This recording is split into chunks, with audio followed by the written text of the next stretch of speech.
నమస్కారం. శ్రావ్య TV news కి స్వాగతం. నేను శ్రీ సౌజన్య. ముందుగా హెడ్లైన్స్. కోహ్లీ దంపతులకు అయోధ్య ఆహ్వానం.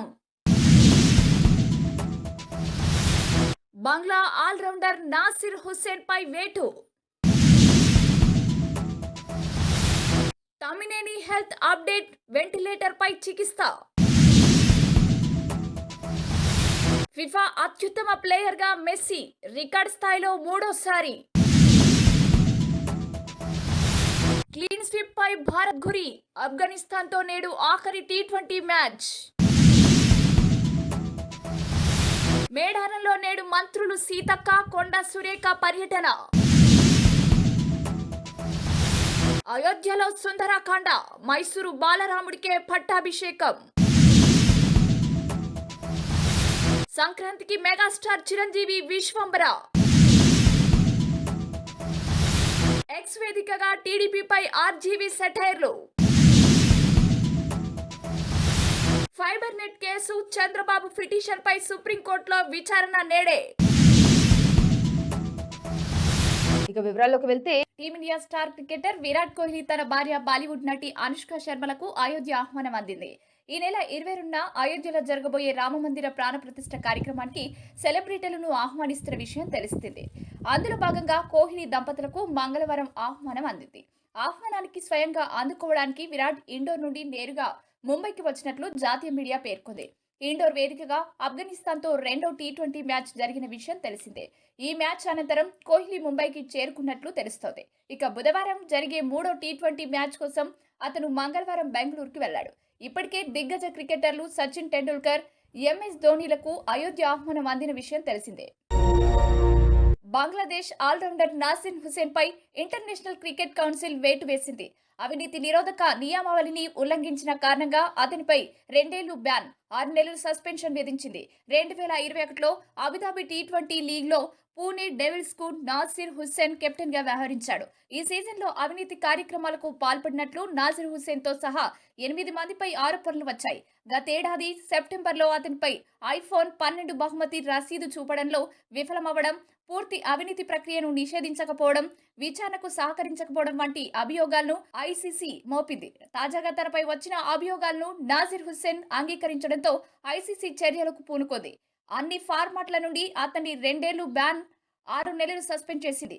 వచ్చే ఏడాది ఏప్రిల్ 7 తర్వాత అతను తిరిగి అంతర్జాతీయ క్రికెట్లోకి రావచ్చని ఐసీసీ తెలిపింది. కాగా బంగ్లాదేశ్ తరపున అన్ని ఫార్మాట్లో 115 మ్యాచ్లు ఆడిన హుస్సేన్ 2695 పరుగులతో పాటు 39 వికెట్లు తీసుకున్నాడు.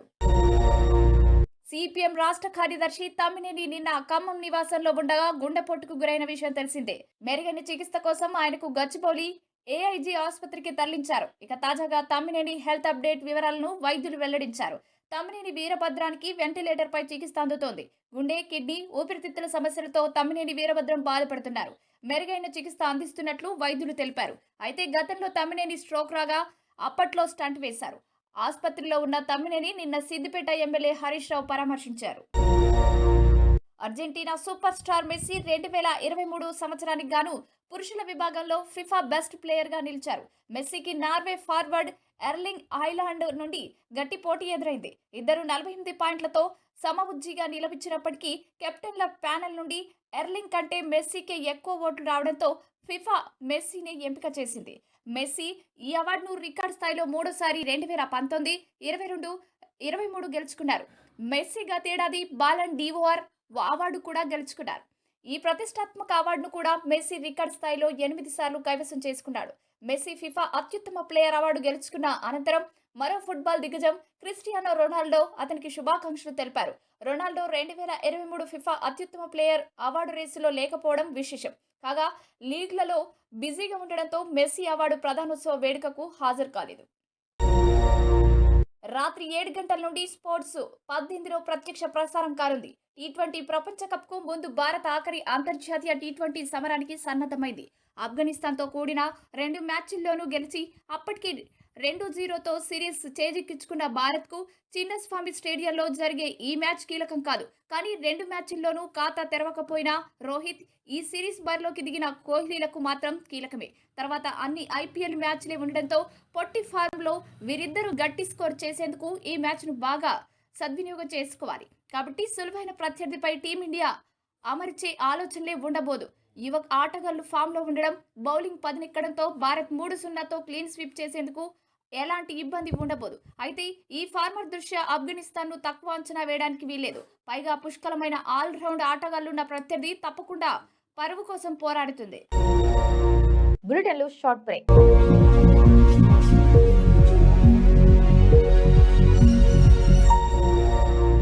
నమస్తే. ఈరోజు మీకోసం ఒక అద్భుతమైన ఆఫర్ని తెలియజేయడానికి మీ ముందుకు వచ్చేసాం. ప్రస్తుతం మార్కెట్లో ఒక కొత్త ఇల్లు కొనాలి అంటే మనం ఎన్నో రకాలుగా సెర్చ్ చేస్తూ ఉంటాం, ఎన్నో ఫీచర్స్ని మనం చూస్తూ ఉంటాం. అందుకే మా నుంచి ఈ ఆఫర్ మీకోసం. 45 లక్షలకే మీ సొంత ఇంటి కలని నెరవేర్చుకుందాం. ఈ బ్యూటిఫుల్ విజువల్స్ షాద్ నగర్ టౌన్ హైవేకి ఆనుకొని అండ్ మోస్ట్ పాపులర్ ల్యాబ్స్కి ఆపోజిట్లో ఈ వెంచర్ ఉంటుంది. ఎంట్రన్స్ ఏరియా చూశారు కదా ఎంత బ్యూటిఫుల్గా ఉందో. స్పెక్ట్రా సిటీ ఇదొక గేటెడ్ కమ్యూనిటీ. 120 గజాల డబుల్ బెడ్రూమ్ హౌసెస్ ఇందులో కన్స్ట్రక్ట్ చేయబడి ఉన్నాయి. ప్రతిష్టాత్మక సంస్థ స్పెక్ట్రా సిటీ మీకు అందిస్తోంది double bedroom individual houses. Total house వచ్చేసి మనకు 120 స్క్వేర్ యార్డ్స్ లో ఉంది, అంటే 120 గజాలు.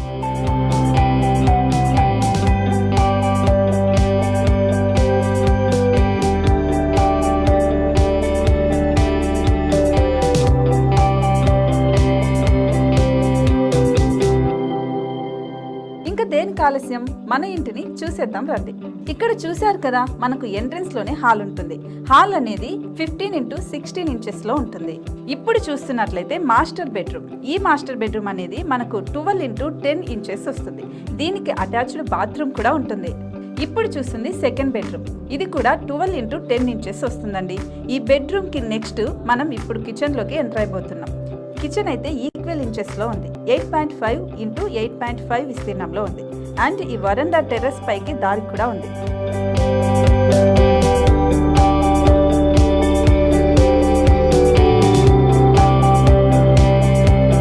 టెర్రస్ పై నుంచి వ్యూ చూశారు కదండి, ఎంత బ్యూటిఫుల్ గా ఉందో. ఇలాంటి ప్రశాంతమైన వాతావరణం అనేది మనకు సిటీ నుంచి 38 కిలోమీటర్ల దూరంలోనే ఉంటుంది. ఇంకా వరండా అండ్ పార్కింగ్ ప్లేస్ అలాగే ఓపెన్ స్పేస్ తో కలుపుకొని మనకు 18 చదరపు గజాలు ఉంటుంది. ఓపెన్ స్పేస్ తో 102 చదరపు గజాల కన్స్ట్రక్షన్ తో ఈ ఇల్లు డిజైన్ చేయబడి ఉంది.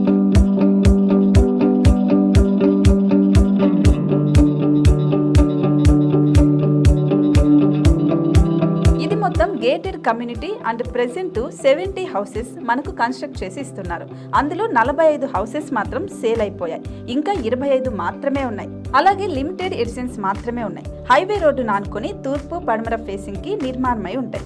షాద్ నగర్ లో MSN ల్యాబ్ కి ఎదురుగా ఉంది ఈ డబుల్ బెడ్రూమ్ ఇండిపెండెంట్ హౌసెస్ మిమ్మల్ని ఆహ్వానిస్తున్నాయి. మనకి వెంచర్ ఓవరాల్ గా ఎగ్జిట్ నెంబర్ 16 నుంచి 38 కిలోమీటర్లు వస్తుంది. అలాగే కొత్తూరు జంక్షన్ నుంచి 15 కిలోమీటర్స్ మాత్రమే ఉంటుంది.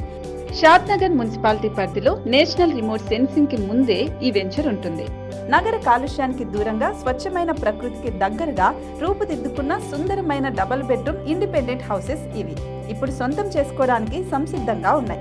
కేవలం 45 లక్షలకే సరసమైన ధరలతో మిమ్మల్ని ఆహ్వానిస్తున్నాయి. ఇంకెందుకు ఆలస్యం, కింద స్క్రోల్ అవుతున్న నెంబర్ కి డయల్ చేయండి. వెంటనే సైట్ విజిట్ స్లాట్ ని బుక్ చేసుకోండి. మీ సొంతింటి కలని నెరవేర్చుకోండి.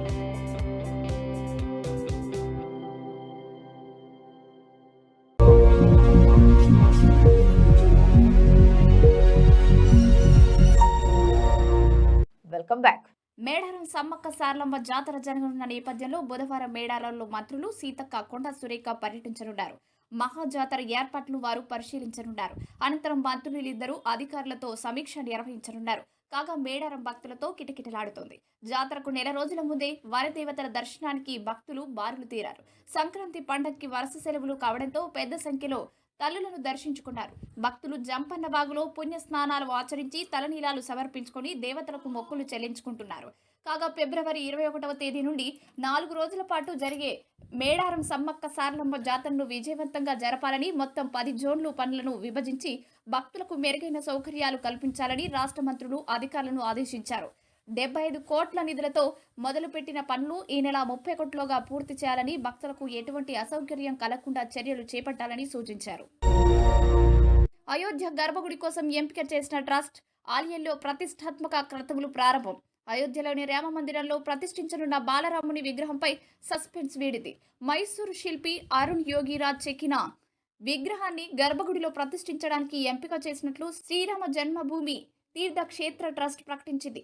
గత 70 ఏళ్లుగా అయోధ్య రామ మందిరంలో పూజలు అందుకుంటున్న రామ్లల్లా విగ్రహంతో పాటు ఈ నూతన విగ్రహం కూడా కొలువుదీరనుంది.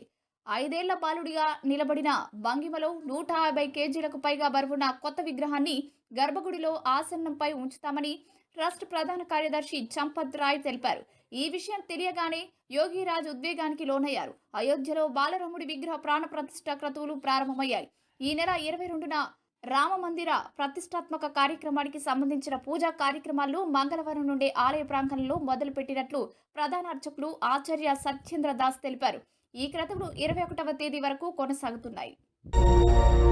హీరో చిరంజీవి సంక్రాంతి కానుకగా అభిమానులకు ఖుషీ కబురు చెప్పారు. ఆయన నటిస్తున్న తాజా చిత్రానికి విశ్వంబర అనే టైటిల్ ఖరారు చేసి టైటిల్ గ్లింప్స్ విడుదల చేశారు మేకర్స్. అంతేకాదు ఈ సినిమాకి 2025 సంక్రాంతికి విడుదల చేయనున్నట్లు ప్రకటించింది చిత్ర బృందం. బింబిసారా వంటి హిట్ మూవీ తర్వాత దర్శకుడు వశిష్ఠ తెరకెక్కిస్తున్న చిత్రం ఇది. మూవీ క్రియేషన్స్ పై విక్రమ్ వంశీ ప్రమోద్ నిర్మిస్తున్నారు. ఫ్యాంటసీ అడ్వెంచర్ రూపొందించిన చిత్రం విశ్వంబర. చిరంజీవి గారి కెరీర్ లో అత్యంత భారీ బడ్జెట్ తో నిర్మిస్తున్న సినిమా ఇది. ప్రస్తుతం చిత్రీకరణ జరుగుతోందన్నారు మేకర్స్. ఈ చిత్రానికి సంగీతం ఎంఎం కీరవాణి, కెమెరా చోటా కె నాయుడు. రాజకీయాల్లో తలదూరుస్తూ ఎప్పుడు వివాదాల్లో చిక్కుకునే ప్రముఖ డైరెక్టర్ రామ్ గోపాల్ వర్మ మరోసారి వివాదాస్పద వ్యాఖ్యలు చేశారు. ఈసారి చంద్రబాబు కేసులో కోర్టు నిర్ణయంపై టీడీపీ అభిమానులు సంబరాలు చేసుకోవడంపై ట్విట్టర్ వేదికగా స్పందించారు. చంద్రబాబును అరెస్ట్ చేయడం సరిహైనదేనని సుప్రీంకోర్టు చెప్పిందన్న ఆర్జీవీ 2019లో 23 సీట్లు గెలిచినప్పుడు సంబరాలు చేసుకున్నట్లుగానే సుప్రీం నిర్ణయంపై ఇప్పుడు టీడీపీ వేడుకలు చేసుకుంటుందని రాసుకొచ్చారు. అలాగైతే చంద్రబాబును అరెస్ట్ చేసినందుకు ఏపీ ప్రభుత్వం, సిఐడి, పోలీసులు జూపిటర్ ఇంకా చంద్రుడిపై మైకేల్ జాక్సన్ బ్రేక్ డాన్స్ చేయాలని పేర్కొన్నారు. ఇటీవల ఆర్జీవీ చేసిన వ్యూహం సినిమా విడుదల కాకుండా టీడీపీ కేసులు వేసిన విషయం తెలిసిందే. మరి దీనిపై టీడీపీ వర్గాలు ఎలా స్పందిస్తాయో చూడాలి. ఆంధ్రప్రదేశ్ ఎన్నికల సమయం దగ్గర పడుతోంది. ఈ నేపథ్యంలో ఎన్నికల ప్రచారంలో నిమగ్నమవ్వాల్సిన తెలుగుదేశం పార్టీ అధినేత ఆంధ్రప్రదేశ్ మాజీ ముఖ్యమంత్రి నారా చంద్రబాబు నాయుడు కోర్టుల చుట్టూ తిరగాల్సి వస్తుంది. ఏపీ స్కిల్ డెవలప్మెంట్ కేసులో చంద్రబాబు దాఖలు వేసిన క్వాష్ పిటిషన్పై నిన్న విచారణ జరిపిన సుప్రీంకోర్టు విసభ ధర్మాసనంలో భిన్నాభిప్రాయాలు వ్యక్తమైన నేపథ్యంలో సీజీఐకి అప్పగించిన విషయం తెలిసిందే. కాగా ఈరోజు ఏపీ ఫైబర్ నెట్ కేసులో మాజీ ముఖ్యమంత్రి దాఖలు వేసిన ముందస్తు బెయిల్ పిటిషన్పై విచారణ జరపనుంది సుప్రీంకోర్టు. కాగా గతంలో టీడీపీ అధినేత ఫైబర్ నెట్ కేసులో చంద్రబాబును ముందస్తు బెయిల్ కోసం ఆంధ్రప్రదేశ్ హైకోర్టులో పిటిషన్ దాఖలు చేయగా ఆంధ్రప్రదేశ్ హైకోర్టు చంద్రబాబుకు ముందస్తు బెయిల్ను నిరాకరించిన విషయం తెలిసిందే. దీంతో సుప్రీంకోర్టును ఆశ్రయించారు మాజీ ముఖ్యమంత్రి చంద్రబాబు. కాగా హైకోర్టు తీర్పును సవాల్ చేస్తూ చంద్రబాబు సుప్రీంకోర్టులో వేసిన పిటిషన్పై నేడు జస్టిస్ అనిరుద్ బోస్, జస్టిస్ బేలాయం త్రివేదీల ధర్మాసనం విచారణ జరపనుంది. బులెటిన్ ముగించే ముందు హెడ్లైన్స్ మరోసారి. కోహ్లీ దంపతులకు అయోధ్య ఆహ్వానం.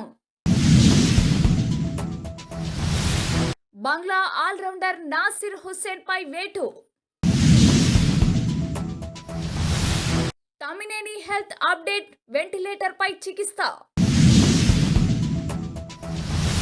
ఫిఫా అత్యుత్తమ ప్లేయర్ గా మెస్సీ రికార్డ్ స్థాయిలో 3వ క్లీన్ స్వీప్ పై భారత్ గురి. ఆఫ్ఘనిస్తాన్ తో నేడు ఆఖరి టీ20 మ్యాచ్. మేడారంలో నేడు మంత్రులు సీతక్క, కొండ సురేఖ పర్యటన. అయోధ్యలో సుందరకాండ, మైసూరు బాలరాముడికే పట్టాభిషేకం. సంక్రాంతికి మెగాస్టార్ చిరంజీవి విశ్వంబర.